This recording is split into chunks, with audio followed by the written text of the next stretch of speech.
ભરૂચના વરેડિયા નજીક ટેન્કર ખાબકતા અફરાતફરી મચી ગઈ। વરેડિયા ગામ નજીકથી પસાર થતી ભૂખી ખાડીમાં કેમિકલ ભરેલું ટેન્કર ખાબક્યું। વડોદરાથી કેમિકલ ભરી અંકલેશ્વર જઈ રહેલું એક ટેન્કર વરેડિયા નજીક ભૂખી ખાડીમાં ખાબકી ગયું હતું। ટેન્કર ખાબકતા હાઈવે પર ટ્રાફિક જામ સર્જાયો હતો। વાહનોની લાંબી કતારો જોવા મળી હતી। ઘટનાની જાણ થતાં જ પાલેજ, નબીપુર તેમજ ભરૂચ જિલ્લા ટ્રાફિક પોલીસ અને NHAIના કર્મીઓ ઘટના સ્થળે દોડી આવ્યા।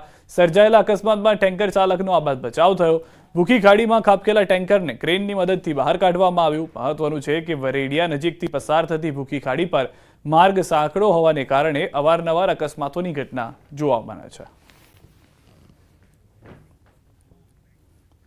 બનાસકાંઠાથી સમાચાર। એગ્રો મિલ દુર્ઘટનામાં મૃત્યુઆંક 3 થયો છે। પાલનપુરની જગાણા એગ્રો મિલમાં બન્યો હતો બનાવ। અમદાવાદમાં સારવારમાં વધુ એક વ્યક્તિનું મોત। ઈસેદુ એગ્રો મિલ દુર્ઘટનામાં 3 લોકો દાઝ્યા હતા। અગાઉ 2 લોકોના મોત થઈ ચૂક્યા હતા।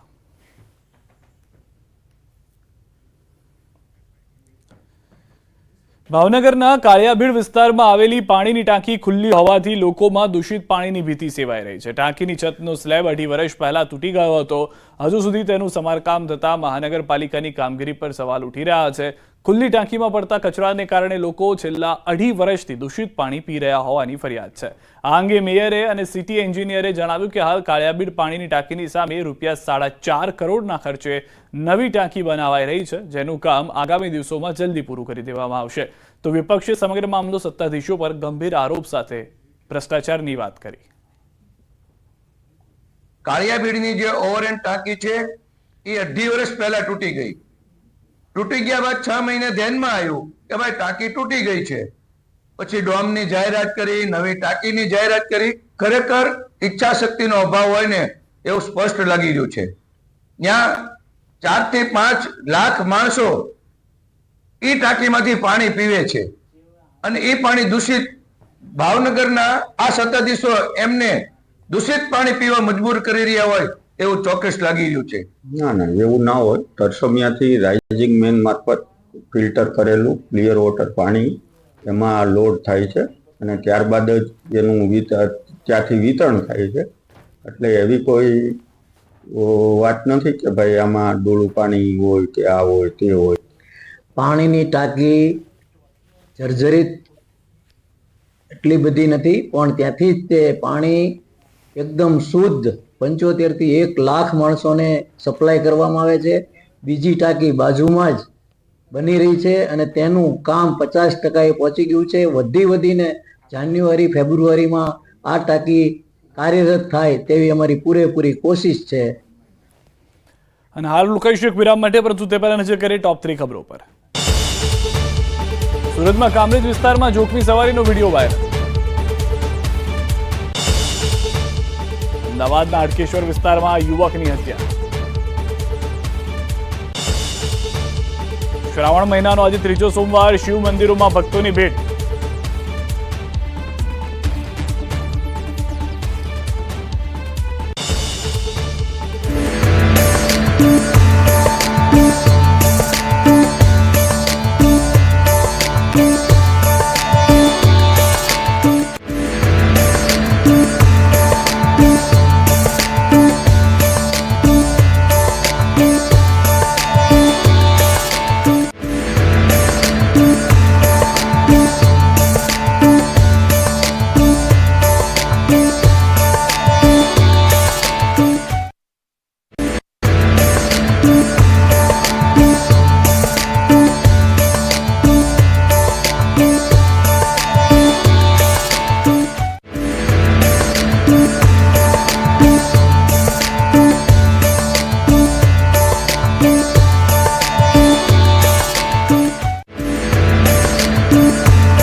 પણ સુપ્રત કર્યો છે.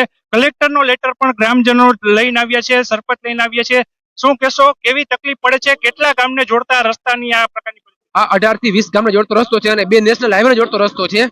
આ છેલ્લા 4 થી 5 વર્ષથી આવી નવી હાલતમાં છે અને દર વર્ષે અમે અમારા ગામના 100 ખર્ચે રસ્તો રિપેર કરી છે.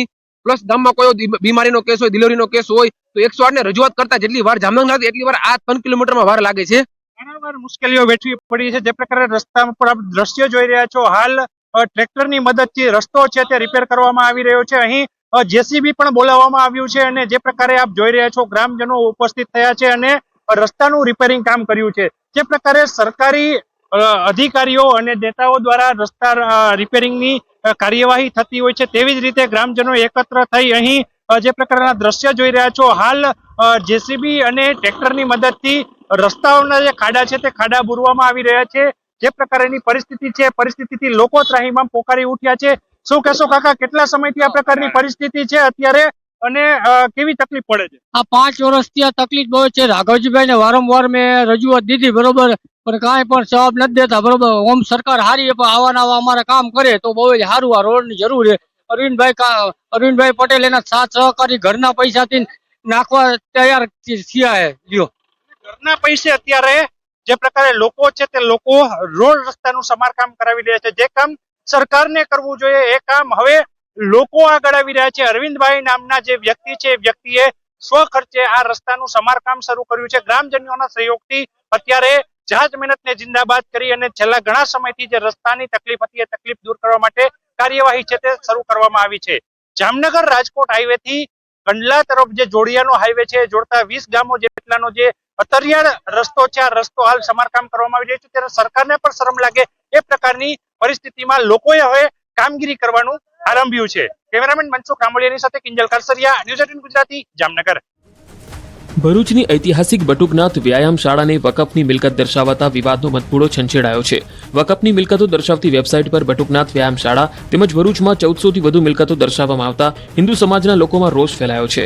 જેને લઈ સનાતની હિન્દુ સમાજ દ્વારા પત્રકાર પરિષદ યોજાઈ હતી, જેમાં ઐતિહાસિક બટુકનાથ વ્યાયામ શાળાના ટ્રસ્ટી પિનાકીન રાજપૂત પ્રકાશ મોદીએ આઝાદી પહેલા 1913માં સ્વાતંત્ર્ય સેનાની એવા પુરાણી બંધુઓ દ્વારા સ્થાપના કરાઈ હોવાનું જણાવ્યું હતું. સાથે સાથે આ સમગ્ર મિલકત સરકારી ચોપડે બટુકનાથ વ્યાયામ શાળાના નામે નોંધાયેલી છે. ત્યારે વકફની મિલકત વેબસાઇટ પર કેવી રીતે દર્શાવાઈ છે તે મોટો પ્રશ્ન છે. આ અંગે કોઈ નોટિસ પણ ટ્રસ્ટીઓને ન મળી હોવાનું જણાવ્યું હતું. ત્યારે આ વકફના કાયદા હેઠળ મિલકતો પડાવી લેવાનું ષડયંત્ર હોવાનો પણ આક્ષેપ કરવામાં આવ્યો. હિન્દુ અગ્રણી અને એડવોકેટ કૃણાલ પંડ્યાએ ભરૂચમાં વકફની 1400થી વધુ મિલકતો દર્શાવવા મુદ્દે વકફના કાયદાનો ગેરલાભ ઉઠાવાતો હોય તે નાબૂદ કરવાની માંગ કરી. આમ વકફ કાયદાની જોગવાઈઓનો ગેરલાભ લઈને અથવા તો કાયદામાં જે પણ કંઈક છીંડા છે એના દુરુપયોગને આધારે આવી રીતે મિલકતને પચાવી પાડવાનું આ એક ભરૂચમાં